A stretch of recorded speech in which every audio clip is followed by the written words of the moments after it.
조상훈의 뉴스 픽. 국회의원 2명을 새로 뽑는 재보궐선거가 경기 화성갑과 경북 포항남 울릉 지역구에서 진행되고 있습니다. 투표는 오후 8시까지 이어집니다. 해당 지역 유권자들께서는 꼭 투표에 참여하셔서 소중한 주권 행사하시기 바랍니다. 뉴스피드 수요일 순서 정승조 아나운서의 지금 뉴스 톱7으로 시작하겠습니다.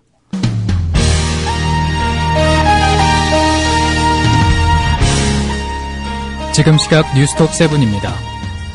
서울중앙지법 형사합의 21부는 오늘 공직선거법과 국정원법을 위반한 혐의로 기소된 원세훈 전 국정원장의 공판에서 검찰의 공소장 변경 허가 신청을 받아들였습니다. 법원이 공소장 변경을 허용함에 따라 원 전 원장은 국정원 심리전단 직원들의 인터넷 댓글 활동뿐 아니라 트위터 활동까지 심리 대상에 포함되면서 국정원 대선 개입은 새로운 국면을 맞게 됐습니다. 이정현 청와대 홍보수석은 오늘 오후 브리핑에서 박근혜 대통령은 금년 정기국회에서 시정연설을 할 예정이라고 공식 발표했습니다. 이 수석은 시정연설 날짜에 대해선 그 일정에 대해서는 여야가 지금 협의 중인 것으로 알고 있다고 말해 아직 확정되지 않은 상태임을 전했습니다.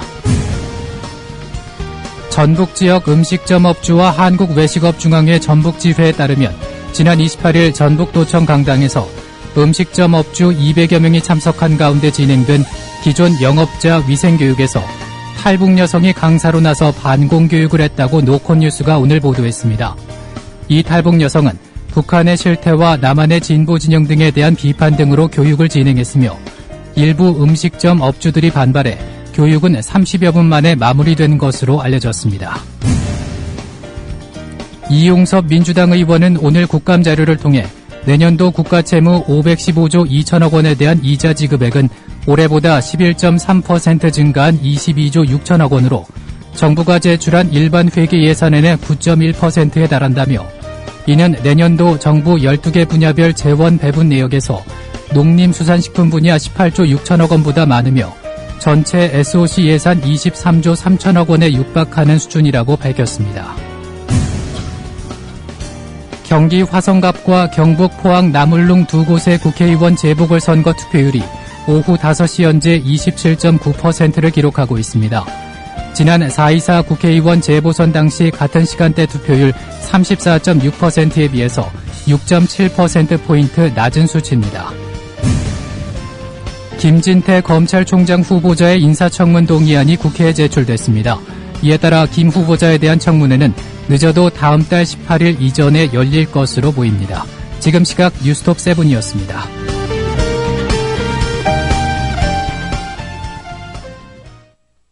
남성 여러분, 값비싼 옷을 입어도 폼이 안 나고 운동할 시간은 없으시다고요?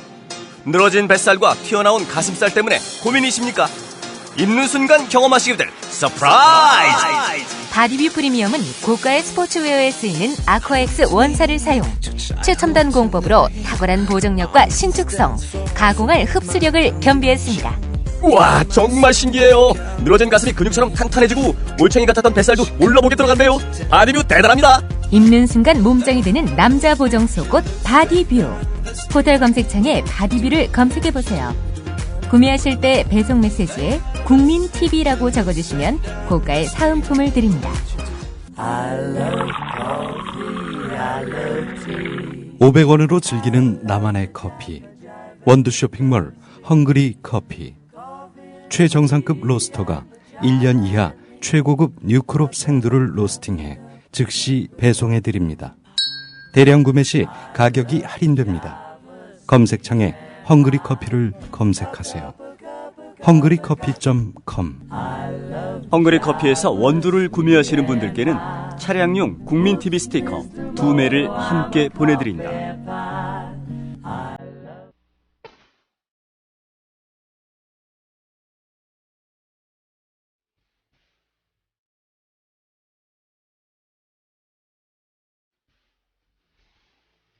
여러분이 안도현 시인의 공직선거법 위반 사건 국민참여재판 배심원이라면 어떤 판결을 내리시겠습니까? 의견 주십시오.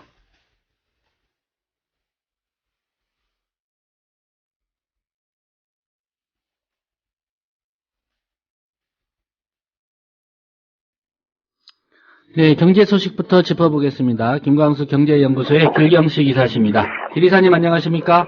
네, 안녕하세요. 네, 첫 번째 소식, 은행들이 대기업 부실 제대로 감시 못하면 앞으로 금융당국의 징계를 받게 된다, 이런 뉴스인데요. 네. 대기업들 연이어 지금 쓰러진 마당인데 이거 소잃고 외양간 고치는 거 아닌가 이런 생각 듭니다. 어떻습니까? 네. 일단 금융감독원은 동양 사태를 계기로 해서 금융사 책임 강화를 위해서 개별은행 종합검사 시에 주채권은행 평가를 중점적으로 하기로 했다라고 이야기를 했는데요. 예. 기존에는 이제 은행 자기들 자체도 경영을 잘 하느냐 못하느냐만 판단을 했다라고 하면 이제는 그것 외에도 돈을 꿔준 회사들의 어떤 신용 관리나 이런 것까지도 잘 하고 있는지를 더 추가적으로 검사하겠다 이런 이야기거든요. 예. 그래서 근거는 이 채권은행들이 계열사 간 거래라든지 인수합병 등 사업 확장 계획, 지배구조 관련 변동 사항 등에 대해서 정보를 이제 채권은행들이 공동으로 요청을 해서 주채권은행이 계열사에 대해서 집중 관리할 수 있도록 할 계획이라고 합니다. 그래서 일부 은행들의 경우에는 기업 감시라는 책임을 회피하고 대출 담보 확보에만 좀 집중하는 경향이 있어서 은행들 종합 검사할 때 이 주 채권은행 역할을 제대로 하는지 점검하겠다라고 이야기를 한 건데요. 예. 일단 30개 주 채무 계열 채권은행이 산업은행, 우리은행, 신한은행, 하나은행 이렇게 있는데 이 주 채무 계열이란 게 뭐냐 하면 금융기관의 어떤 여신 건전성 같은 걸 제고를 위해서 금융감독원이 금융기관 전체의 신용 공여 중에 0.1% 이상을 차지하는 기업들을 선정하는 건데요. 이게 매년 4월에 선정을 하는데 공정거래위원회에서 관리하는 대규모 기업 집단 혹은 상호 출자 제한 기업 집단하고 좀 비슷한 개념이라고 보시면 되는데, 예. 그러니까 은행들에게 돈을 많이 꾸는 업체들을 선정을 하는 겁니다. 매년 금융감독원에서. 그게 지금 한 30개 정도가 되는 건데요. 그래서 이 조영재 금감원 부원장 같은 경우에는 은행 여신 담당 이제 부행장들을 불러가지고 주 채권은행이 대기업 상시 감시자 역할을 이행해달라고 이렇게 이야기를 했다라고 합니다. 예. 그러면서 그동안은 은행들이 경영 건전성 위주로 은행 종합 검사를 했었지만 이제는 동양 사태를 계기로 해서 주채권은행 역할을 중점적으로 보기로 하겠다. 돈을 빌려준 은행들도 기업 감시를 제대로 하지 않으면 제재를 하겠다라고 밝혔다라고 합니다.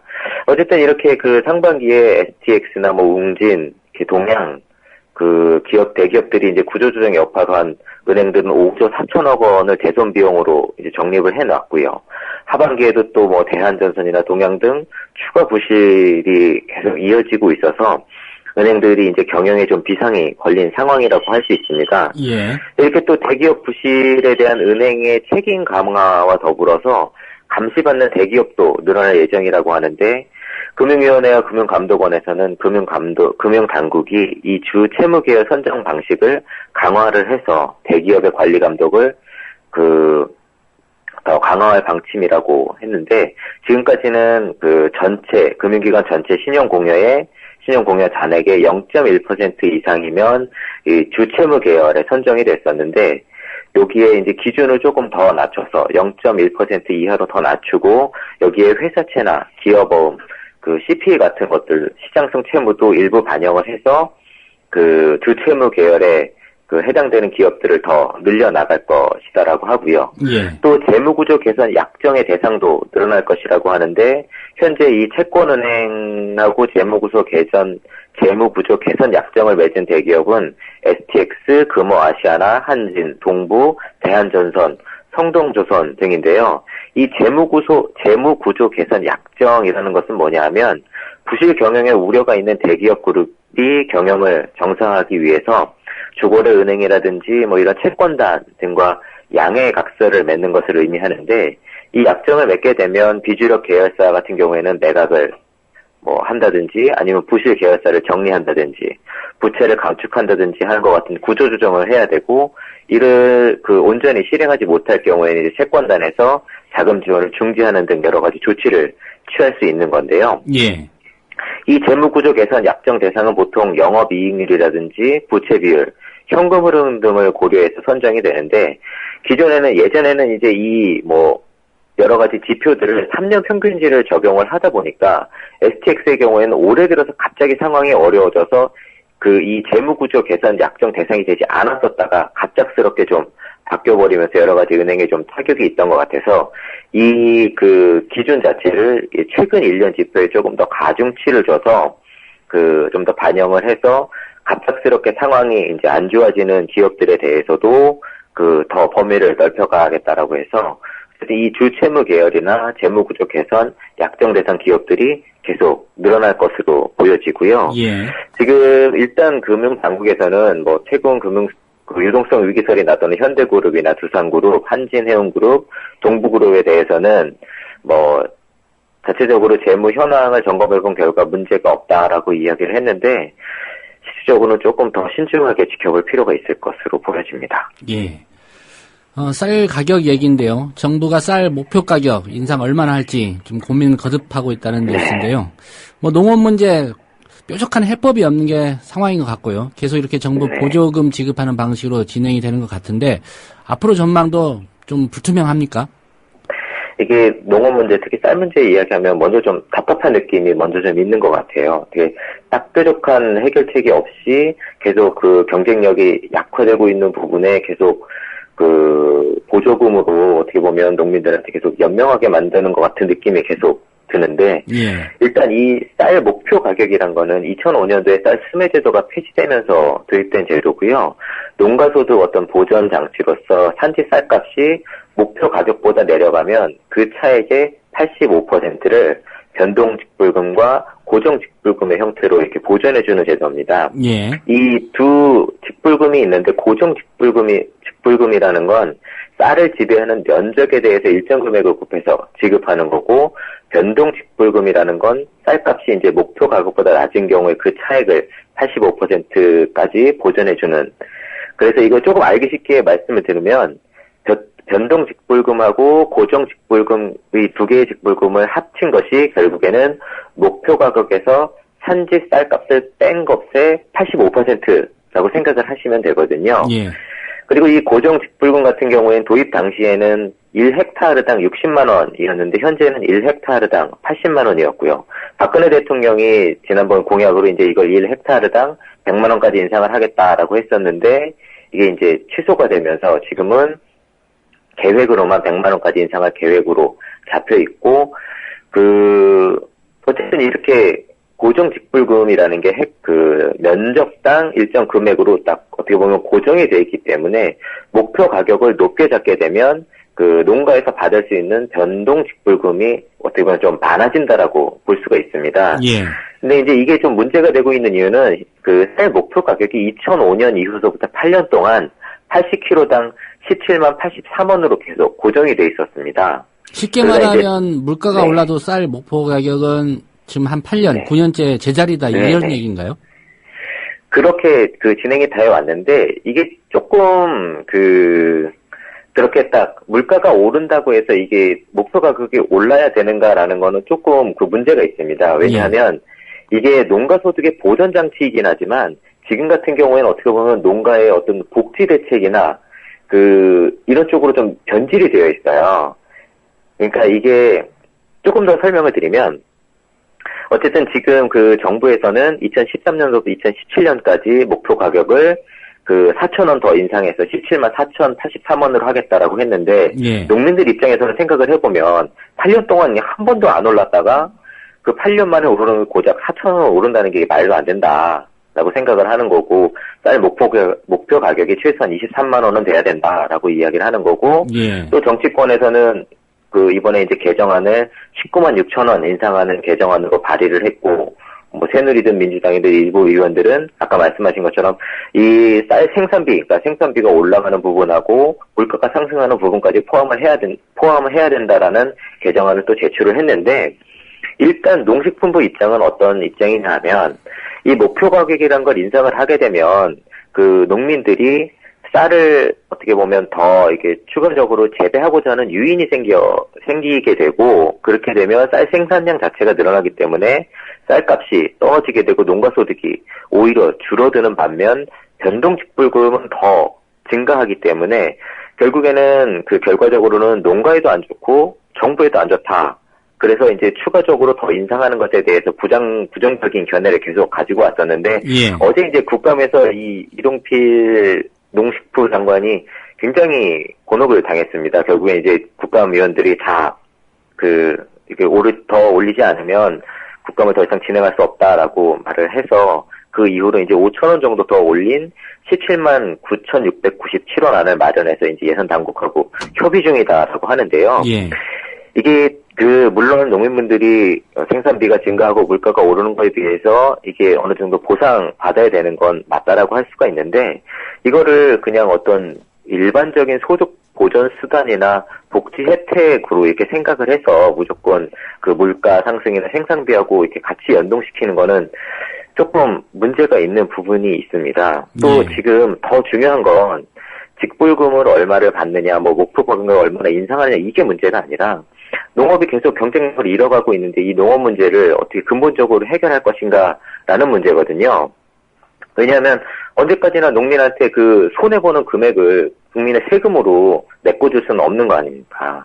예. 어쨌든 그래서 이게 저희 연구소가 농업하고 관련해서 여러 차례 보고서 발표를 했고 특히 이제 2011년도에 FTA와 관련해서 또 농업 문제가 한동안 좀 이슈가 됐었습니다. 예. 그때도 저희가 왜 이렇게 한국 농업 경쟁력이 상실을 잃게 되는가라고 살펴보면 가장 좀 그 결정적인 원인이 됐던 게 80년대서부터 농업은 이제 더 이상 안 된다라는 어떤 패배주의 같은 것들이 정부와 정치권에 좀 만연이 돼 있었습니다.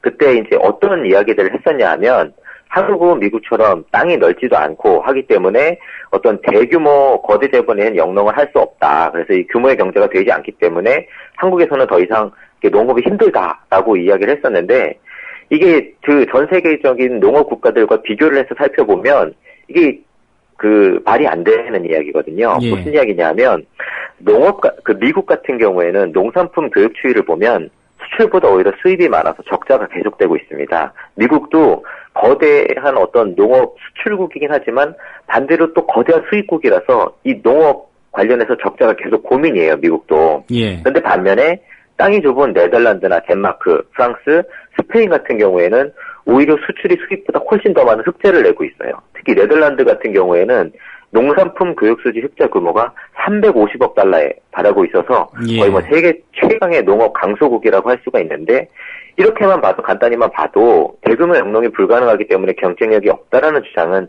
터무니없는 낭설이라고 할 수가 있거든요. 예, 정부의 또 정책하기 나름이다 이런 말씀이에요. 네. 예, 네 오늘 말씀은 여기까지 듣겠습니다. 네, 감사합니다. 네, 지금까지 경제 소식 김광수 경제연구소의 길경식 기사였습니다.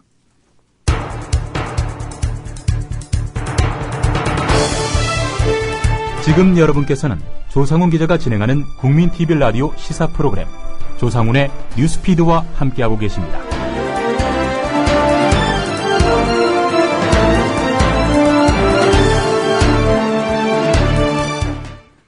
네, 이어서 네티즌들이 주목한 기사 살펴보겠습니다. 온라인 이뉴스 국민 TV 뉴스의 김지혜 기자입니다. 안녕하십니까? 네, 안녕하세요. 예, 국감이 이제 며칠 남지 않았습니다. 오늘 또 여러 곳에서 국감이 있었을 텐데요. 이목이 집중된 국감 어떤 곳이었습니까? 네, 오늘은 국회 안전행정위원회 지방감사 1반의 경상남도 국정감사가 진행됐습니다. 이 자리에서는 예상대로 야당 의원들과 홍준표 경남지사 간의 날성 공방이 이어졌습니다. 예. 주요 안건은 진주의료원과 밀양 송전탑 건설 문제였습니다. 야당 의원들과 홍 지사가 대립하는 가운데 여당 의원들은 주로 부산, 울산, 경남 통합 방안과 통합 창원시 갈등 해결 방안에 대해서 질의했습니다. 예. 진주의료원 문제 사실은 이제 국정조사까지 했었는데 홍준표 지사가 출석하지 않았었고요. 네. 국감이 또 무대가 됐을 텐데 어떤 얘기가 오갔습니까? 민주당 진선미 의원이 포문을 열었습니다. 진 의원이 국회는 딱 한 달 전에 진주의료원 재개원 방안을 마련할 것을 요청하는 보고서를 채택했다면서 재개원 방안을 마련했는지 물었습니다. 여기에 대해서 홍 지사가 진주의료원 사무는 지방 고유의 업무다. 국감이나 국정의 사무가 아니다라고 맞받았습니다. 이 때문에 경남도 국감은 시작하자마자 험악한 분위기로 돌변했습니다. 예. 유대은 의원도 진주의료원을 언급했는데요. 폐업 이유가 과장됐다고 주장했습니다. 유 의원은 진주의료원 폐업을 결정한 후에 그 이유를 찾은 것이 아니냐는 의혹을 제기하면서 진주의료원의 부채 규모가 비슷한 규모의 다른 지방의료원에 비해 크게 높지 않다고 강조했습니다. 네. 밀양 송전탑 건설 문제와 관련해서 홍준표 지사의 태도가 문제라는데 어떤 이유에서죠? 네, 김현 의원이 밀양 송전탑 문제를 제기했는데요. 헌법에는 집회 시위의 자유가 있다. 밀양 송전탑 사태 현장에서는 시민사회 단체들이 집회를 하면 안 되는 것이냐고 질문했습니다. 예. 여기에 홍 지사가 문제는 그분들이 밀양을 피폐하게 만들까 봐 그렇다고 대답했습니다. 또 밀양 송전탑 사태를 중재해서 해결 방안을 찾겠다는 선거 공약을 지키지 못한 데 대해서 사과하라는 김 의원의 요구에 대해서는 홍 지사가 에이라고 대답했습니다. 이에 김 의원이 위원장에게 정식으로 항의했습니다. 에이 이렇게 했단 말이죠. 예. 네. 뒤에 말은 없었습니까? 뒤에 말이 더 있었던 것 같습니다. 예.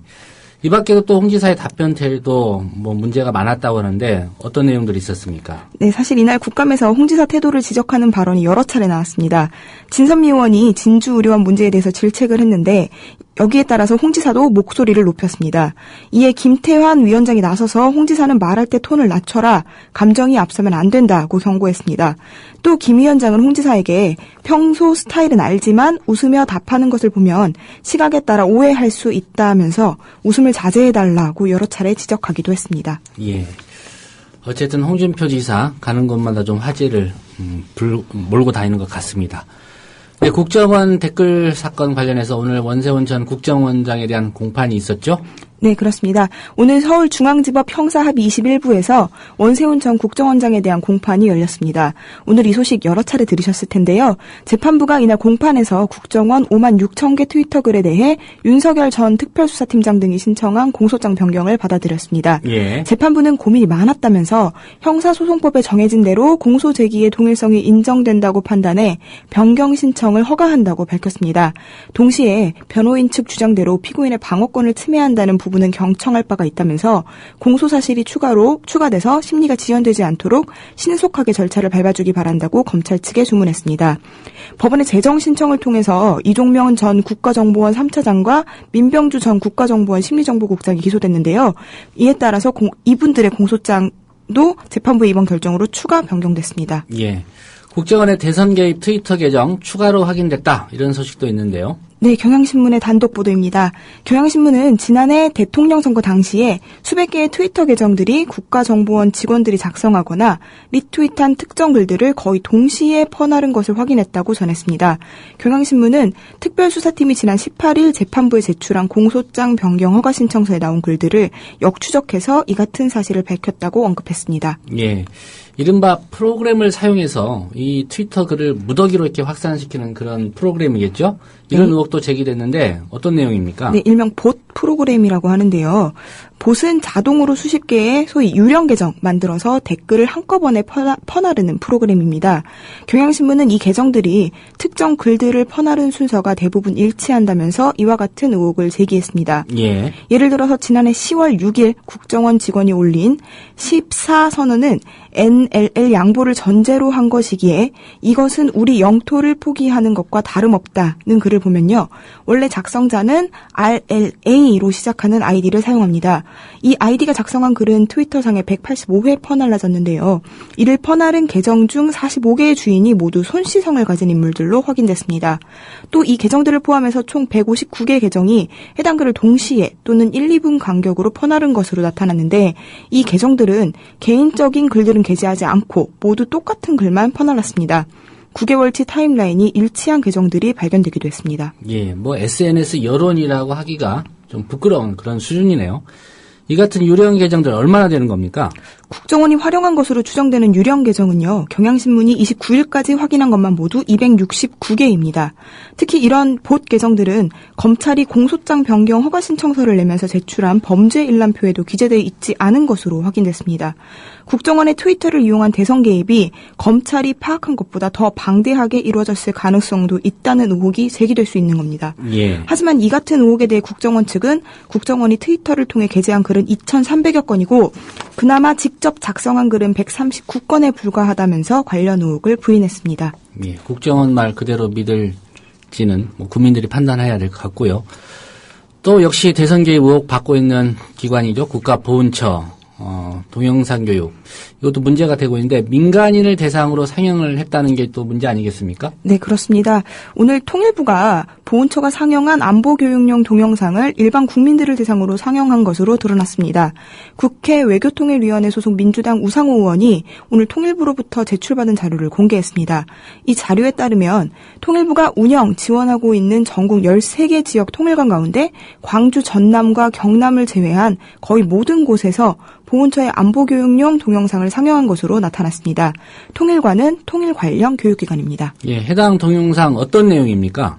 네, 해당 영상물은 박정희 전 대통령의 업적을 미화하고 김대중, 노무현 두 전직 대통령의 대북 정책을 비난하는 등 정치적으로 편향된 내용을 담고 있는 것으로 알려지고 있습니다. 특히 해당 동영상 제작기관이 국정원인 것으로 지목되고 있어서 같은 영상물이 보훈처에 이어서 통일부가 운영하는 통일관에서도 상영된 것으로 최종 확인이 될 경우에는 정부기관의 전방위적 대석 개입 의혹 논란이 추가될 수 있는 상황입니다. 예. 이에 대해서 통일부는 대선 개입 의혹을 전면 부인했습니다. 통일부 당국자는 확인 결과 13개 통일관 중에서 통일부가 직접 관리 책임이 있는 통일관은 오두산 통일전망대 한 곳뿐이라면서 나머지 12곳은 지자체나 자유총연맹에서 설립했으며 동영상이나 운영은 통일관 자체적으로 이루어진다고 해명했습니다. 예, 제기되는 의혹마다 부인하기 일쑤인데 차라리 통합해서 국가 부인부 이런 거 하나 만들면 어떨까 싶습니다. 네. 스웨덴이 한국 교육의 문제점 지적했다 이런 소식이 있는데요. 구체적으로 어떤 내용을 지적한 거죠? 네, 거두절미하고 핵심만 말씀드리면요. 교육, 한국처럼 돼서는 안 된다는 지적입니다. 스웨덴 일간지 아프톤 블라댓은 한국의 교육 수준이 높지만 그 성과 이면에는 부작용이 크다고 비판했습니다. 이 기사는 스테판 로벤 3인당 대표의 최근 방한과 관련된 특집 기사였는데요. 예. 지식이 전부, 그러나 대가가 있다. 라는 제목의 28일 기사를 통해 한국 교육의 명과 암을 해부했습니다. 예. 기사 내용 구체적으로 어떤 내용입니까? 네, 이 언론은 한국 15세 청소년의 수학, 과학, 읽기 이해 능력이 2009년 65개 조사 국가 중 핀란드 다음으로 우수하다고 언급했습니다. 이와 함께 스웨덴 학생이 28위라고 비교했습니다. 하지만 이들의 시각에서 한국 아이들은 어른들의 기나긴 노동에 맞먹을 만한 고된 학업에 시달리고 있는 것으로 비춰졌습니다. 해당 신문은 한국 고등학생들의 수업 시간은 주 60시간에 이른다. 우리 아이들에게 매주 60시간씩 공부하라고 할 수는 없다고 지적했습니다. 예. 또 한국 학생들은 국제조사에서 뛰어난 성적을 보이지만 그러기 위해 방과 후에는 학원에 다니고 때론 하루 4시간밖에 못 잔다고 비판하기도 했습니다. 사교육이 산업화되면서 부모는 아이의 사교육비로 매달 6,000크로나 한국 돈으로는 100만 원 정도인데요. 100만 원씩 내야 한다고 사교육 문제도 꼬집었습니다. 이어 신문은 한국 학교들을 참관한 스웨덴 교육 전문가를 인용해서 한국의 교육은 시험 위주이고 한국 학생들은 자율성 없이 억눌려 있다면서 스웨덴의 교육개혁에서 한국을 참고로 해서는 안 될 것이라고 충고했습니다. 예, 좀 따끔하게 들리는 그런 지적 같습니다. 생각해보니까 네. 어른들은 주 40시간 노동하면서 아이들에게는 매주 60시간 이상 공부하라. 좀 문제가 심각한 것 같습니다. 네. 네, 오늘 소식 잘 들었습니다. 네, 고맙습니다. 네, 김지혜 기자였습니다.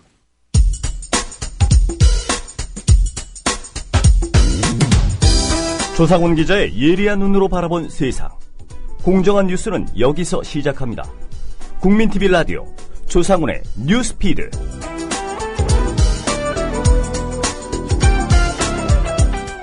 인권이 사라진 밀양 이대로 둘 것인가. 밀양 765kV 송전탑 반대대책위원회와 인권침해 감시단이 오늘 기자회견 때 내건 플래카드의 슬로건입니다. 네, 밀양 송전탑 건설 현장에서 공권력에 의한 인권침해 실태를 얘기해 주실 분입니다.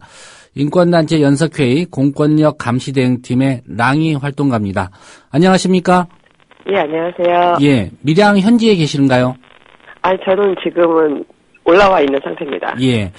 오늘 반대대책위 그리고 인권침해 감시단이 경남도청 앞에서 기자회견 가졌습니다. 네. 그 어떤 내용이었고 오늘 어떤 계기로 기자회견 갖게 됐는지부터 설명을 해 주십시오.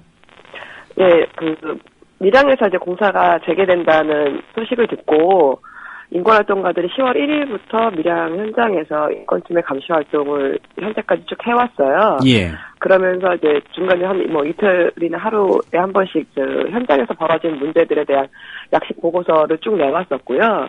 그런 것들을 쭉 모아서 지난 월요일에 인권침해 조사 중간 보고회를 열었었습니다. 예. 네, 그 내용들을 좀 이렇게 정리한 것을 오늘 이제 기자회견에서 다시 한번 얘기를 한 건데요. 왜냐하면 오늘 경상남도 경찰청의 국감을 진행하는 날이기 때문에 예. 밀양 현장에서 경찰에 의한 인권침해가 이제 이러저런 문제들이 굉장히 심각하다. 국감에서도 꼭 이런 문제들을 다뤄줘야 한다라는 취지로 오늘 기자회견을 갖게 된 겁니다. 예. 그 밀양 송전탑 건설 현장에서 벌어지고 있는 공권력에 의한 인권 침해 심각하다 이렇게 말씀하셨는데요. 그 어느 정도라고 보십니까? 워낙 많은 인권 침해가 이루어지고 있어서 저희가 일일이 다 나열하기 쉽지 않은데 일단 지금 경찰이 행사하고 있는 공권력을 저희가 어떻게 보고 있냐면 예. 공사가 시작되기 전날 10월 1일에 경찰이 먼저 밀양 현장에 투입이 됐었죠. 그것도 상당히 많은 숫자 3,000여 명 되는 숫자가 현장에 투입이 됐었고 그러면서 오히려 경찰이 그 환자의 공사를 수월하게 해줄 수 있는 역할을 현재 하고 있다라는 문제입니다. 그러면서 예. 벌어지고 있는 인권침해 문제가 있는데 그렇기 때문에 저희가 그런 표현들을 했었어요. 경찰에 의해서 밀양이 점령되어져 있다. 그리고 그런 공권력 행사가 주민에 대한 인권침해가 굉장히 심각한 문제다. 그건 뭐냐면은 통제가 기본적으로 이루어지고 주민들이 기본적으로 누려야 될 권리나 자유가 박탈되어져 있는 예외적으로 자유가 허용되어져 있는 이런 헌법적으로 보장된 가치가 존중받지 못하는 그런 일종의 경찰의 계엄 상황과 다름이 없다라고 저희는 판단을 하고 있습니다. 예, 계엄과 다름없는 상황이다 이렇게 말씀하셨는데요. 그 구체적인 사례들을 좀 듣고 싶습니다. 예를 들면 체증이라든가 마을 주민들 공사 현장과 좀 거리가 떨어져 있는 이곳까지도 좀 경찰들이 많이 오간다 이런 주장도 있는데요. 사례들 어떻습니까? 말씀하신 대로 이제 통행과 관련한 문제가 일단 기본적으로 가장 큰 문제인데요. 예. 그 공사 현장은 대부분 이제 산 위에 있습니다. 그리고 이제 그 산으로부터 마을이 한 3-4km 평균, 먼 데는 5-6km 이렇게 떨어져 있는데 이제 거기서부터 마을 입구서부터 이제 통행이 차단이 되죠. 예. 그렇기 때문에 한 3중으로 경찰이 이렇게 방어를 하고 있는데 마을 입구부터 이제 사람들이 통행을 하는 것을 차단을 하게 되고 그러다 보니까 이제 주민들이 길도 아닌 곳으로 산을 타고 넘어가게 돼요. 왜냐면 공사장 인근에 원래 농성장이 있었기 때문에 움막이 있었기 때문에 예. 그러면서 그 산길을 가는 와중에 이제 경찰을 만나게 되죠. 그러면은 기본적으로 어디 가느냐부터 시작해서 소지품 검사를 일일이 다 합니다, 경찰이. 소지품 검사까지요? 네. 예. 그러니까 경찰 얘기는 위험한 물건이 있을 수 있다. 이런 이제 일종의 불신 검문인데, 이 고령의 노인들은 불신 검문을 거부할 수 있다라는 것 자체를 잘 모르시고 계시죠.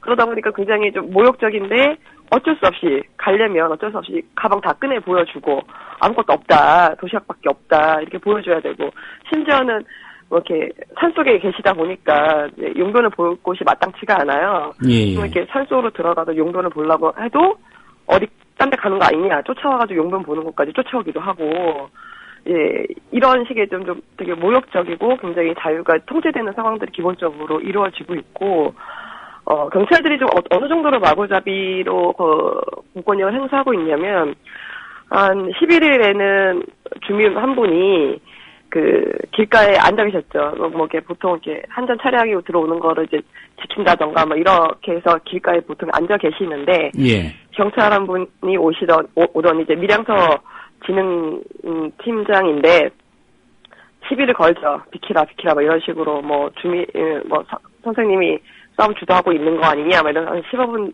정도 이제 실랭이를 하면서 연행을 해가는 거예요. 근데 그 경위한테서 상당히 술 냄새가 나서 예.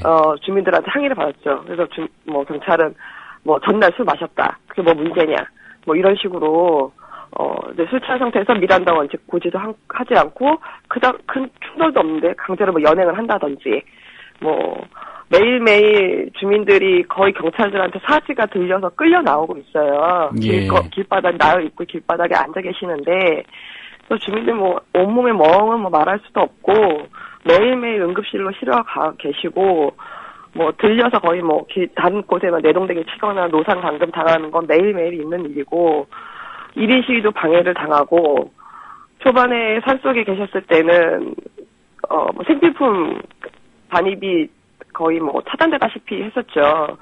그래서 천막 산속에 굉장히 날씨가 추워요. 밤에는 비도 왔었고 그러면 기본적으로 나이들이 연세대가 굉장히 많으시기 때문에 좀 그런 부분에 취약하신데 천막을 좀 쳐놓으면 뭐 탈취해가 경찰이 가져가 버리고 깔팔이라든가 비닐이라든가 이런 걸로 좀 이렇게 추위를 좀 피하려고 해도 이런 거 안 된다. 다 뭐 뺏어가거나 들여오지 못하게 하고 그러면서 뭐 하는 말이 바깥 물이면 충분하다. 봐줄 만큼 봐줬다. 뭐 이런 식으로 이제 대한다던가 주민들에게 근데 주민들이 가장 힘들어하는 건 되게 모욕적이라는 거예요. 인간적인 모멸감. 네, 모욕적이고 되게 수치심을 느끼게 하는 그런 조롱하고 이제 폭력적인 문제들이 있죠. 사법경찰들도 굉장히 많은데 뭐 20대 여성 이제 뭐 주민들을 이렇게 연대하기 온 사람들도 있을 거 아니에요. 한 20대 여성한테는 사법경찰이 뭐 이렇게 쫓아오면서 너네 엄마 이러는 거 아니야.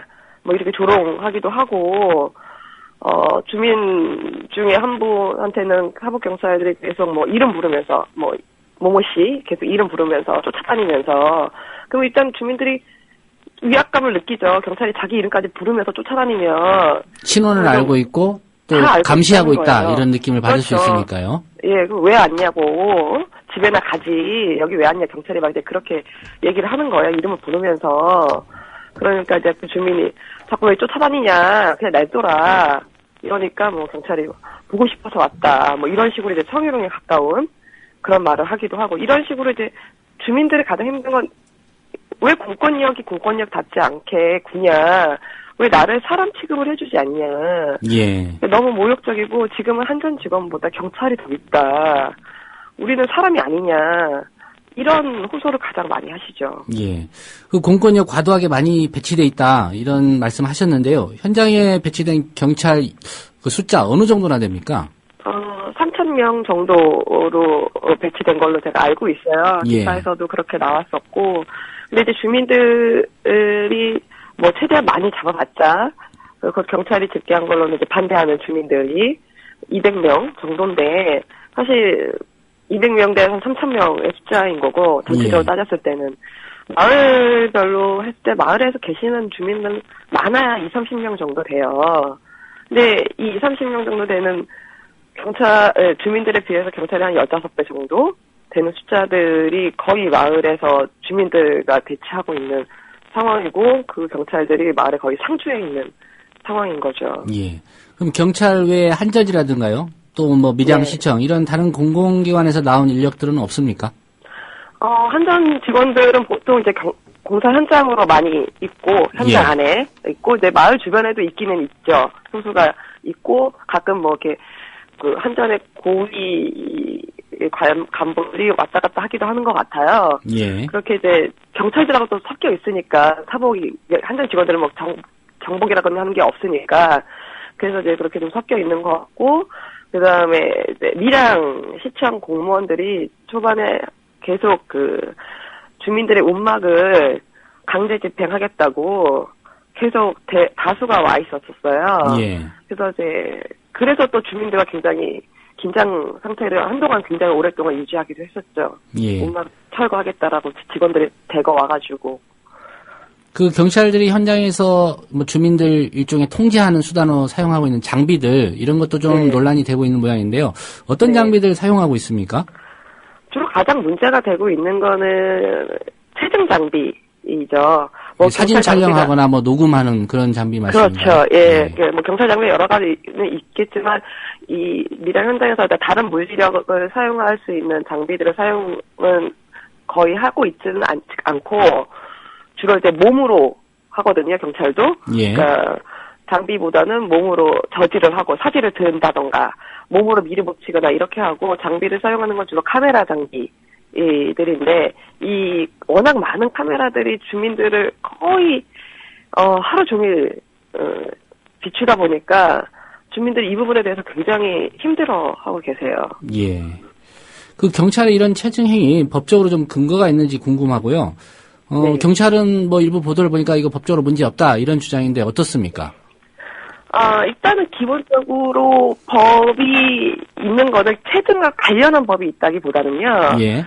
경찰법, 경찰관 직무집행법에 있는 수사와 치안 정보를 수집할 수 있다. 이런 경찰 활동에 대한 근거를 내세우고 있는 거고요. 체증을 다룬 구체적인 법은 없어요. 대신 경찰이 내부에서 정하는 체증 활동 규칙이라고 하는 게 있죠.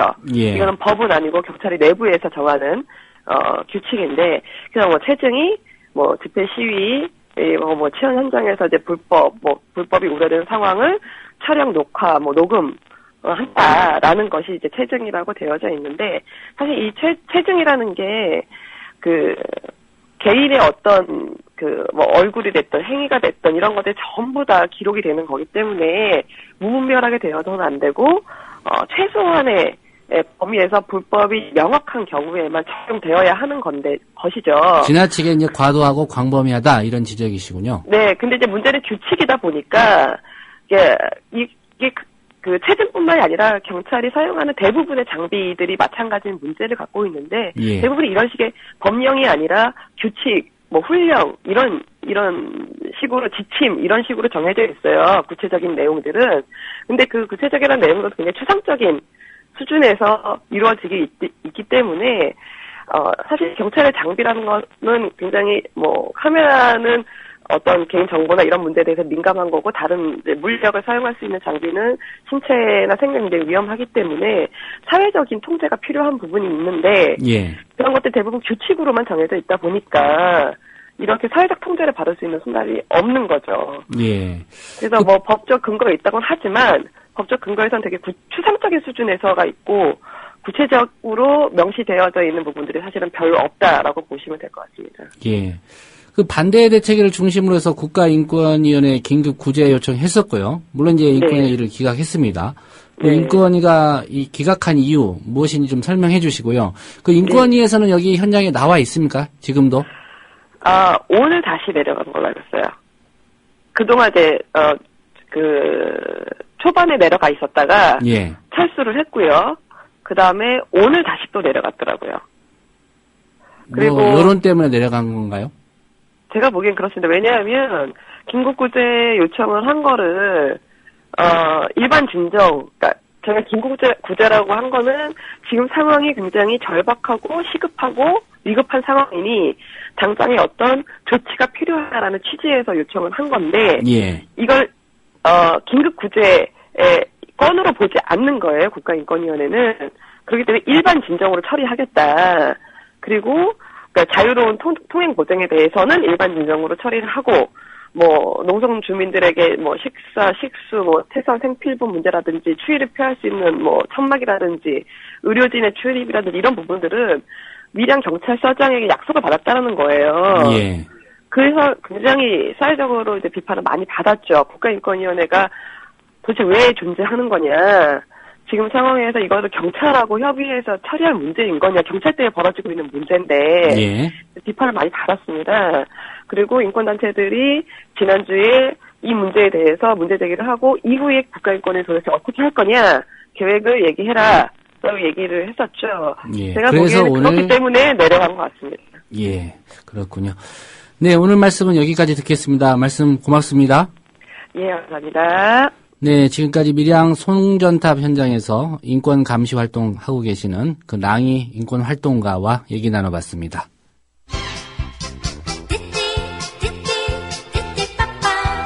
국민 TV 라디오 승용차 안에서도 들으실 수 있습니다. 최근 나온 차량의 경우 블루투스를 이용하십시오. 그렇지 않은 경우에는 카팩을 구입해 설치하시기 바랍니다. 이동 중에도 카오디오로 청취하실 수 있습니다.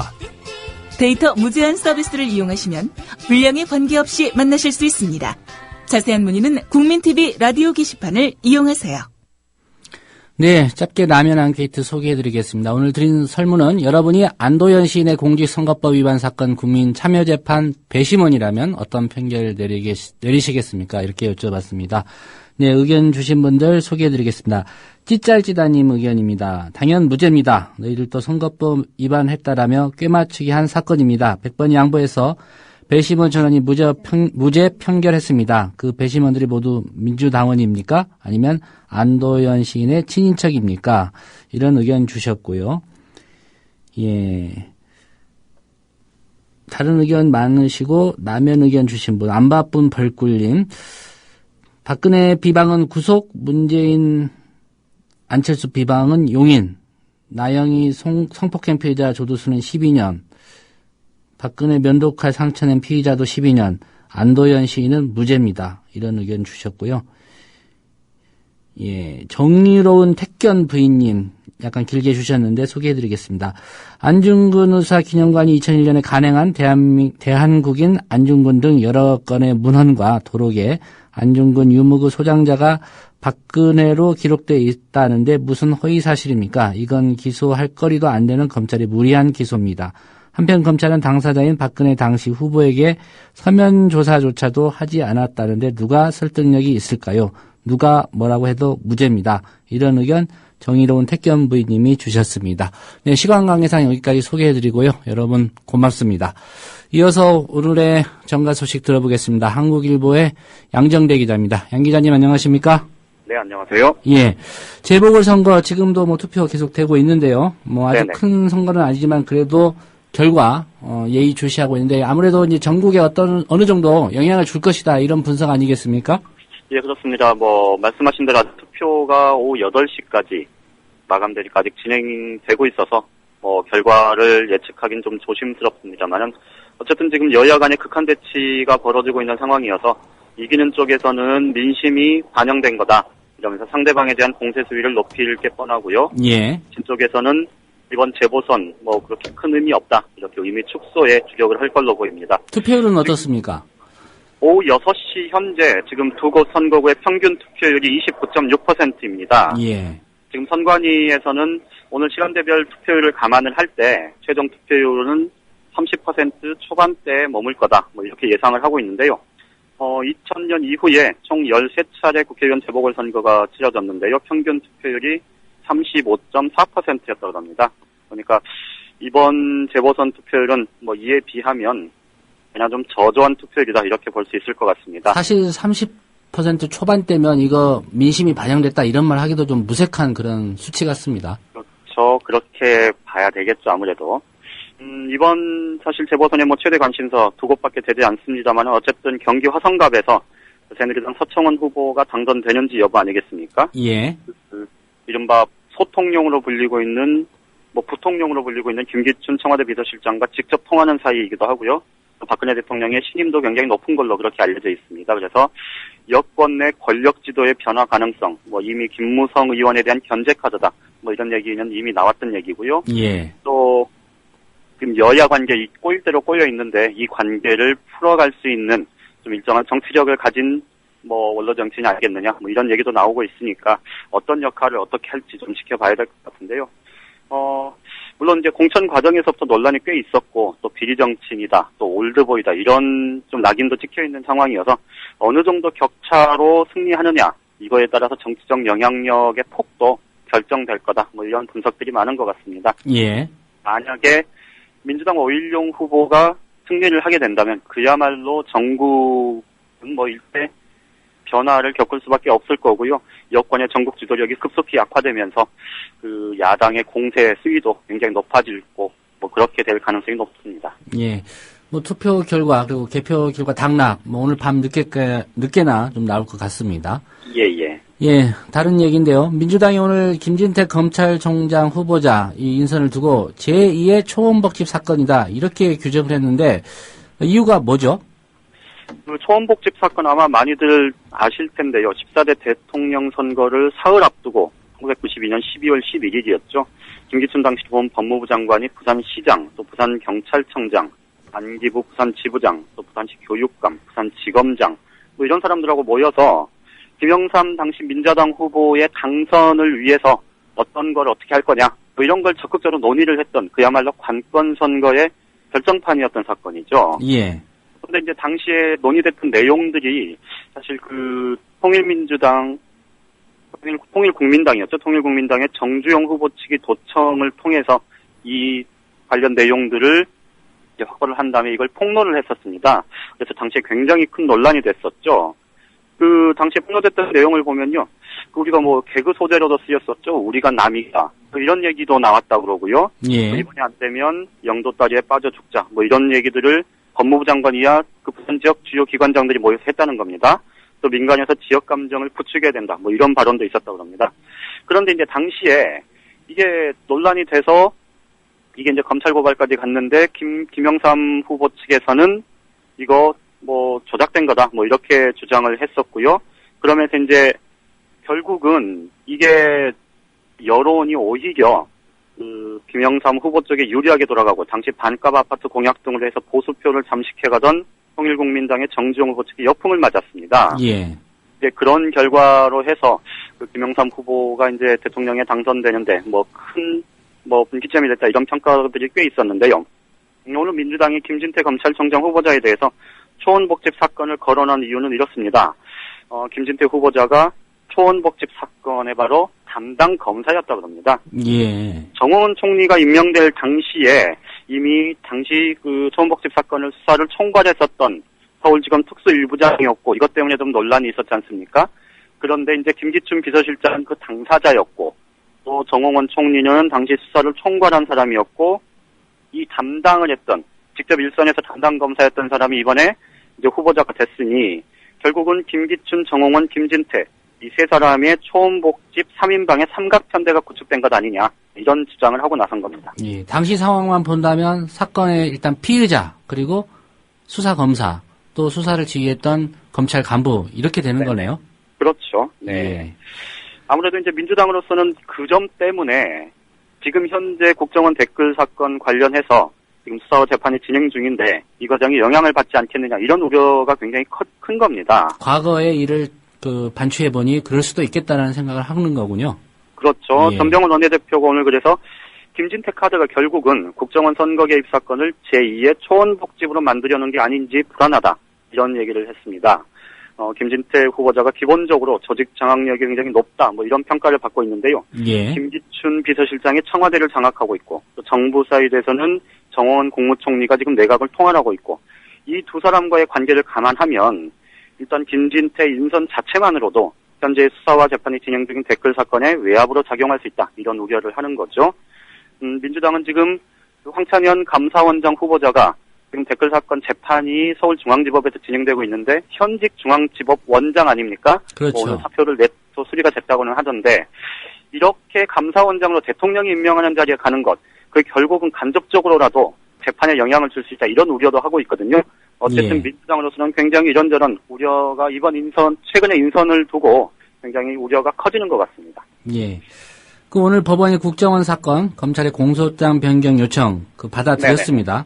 예, 그렇습니다. 아무래도 새누리당은 좀 불만스러운 입장 밝힐 수밖에 없을 것 같은데 분위기 어땠습니까? 그간 새누리당에서는 검찰이 공소장 변경을 신청하면서 증거로 제시한 트윗 글에 꽤 많은 오류가 있다. 이게 증거 능력이 되겠느냐 뭐 이런 주장을 줄곧 세우지 않았습니까? 예. 그러다 보니까 좀 불만스러워하는 기색이 역력한데요. 오늘 유일호 대변인이 이런 논평을 냈습니다. 법원의 판단을 존중한다 이렇게 얘기하면서도 여당 후보 비판글을 지지글로 또 야당 후보 지지글을 반대글로 이런 식으로 했었는데 이런 오류투성인 이런 분석들을 증거자료로 첨부한 점 등은 아쉽게 생각한다 이런 얘기를 했고요. 예. 김태흠 원내대변인은 한술 더 떠서 오류투성이 증거물을 채택해서 공소장 변경을 신청한 거는 검찰 스스로 신뢰를 떨어뜨리는 일이다. 뭐 이렇게 비난을 하기도 했습니다. 새누리당은 이제 이 문제와 관련해서는 더는 아마 얘기를 많이 못하게 될 것 같긴 한데 어쨌든 좀 경제 살리기에 매진하자 뭐 이런 쪽으로 계속 국면 전환을 지금 적극적으로 시도를 하고 있습니다. 오늘 최경환 원내대표가 이번 정기국회에서 민생경제입법 예산안 처리, 최근 청신호로 보는 우리 경제의 향방을 결정하는 중대한 기로다 이렇게 강조를 하면서 예. 여권 모두가 정부 여당이 혼연일체가 돼서 야당과 국민 설득에 나서야 한다 이런 주장을 했는데요. 특히 이제 국회 역할이지만 좀 정부 쪽에서 좀 적극적으로 나서달라.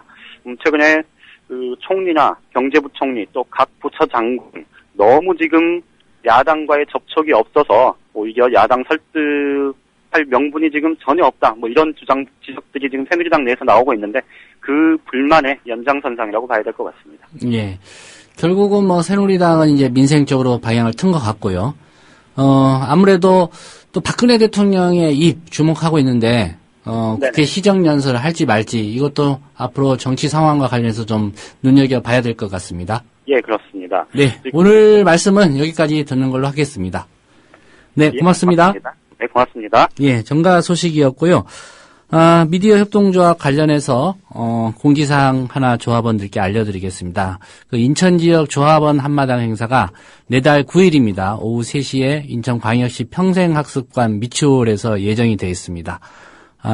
미디어 협동조합에서 많은 분들이 인천 지역을 방문해서 나름대로 공연도 하고 또 공개 방송 계획도 예정이 되어 있고 협동조합과 관련된 특강도 할 계획입니다. 지역 조합원 여러분들의 많은 참여를 기대하겠습니다. 저희가 준비한 소식은 여기까지입니다. 내일 오후 6시에 다시 오도록 하겠습니다. 들어주신 여러분 고맙습니다.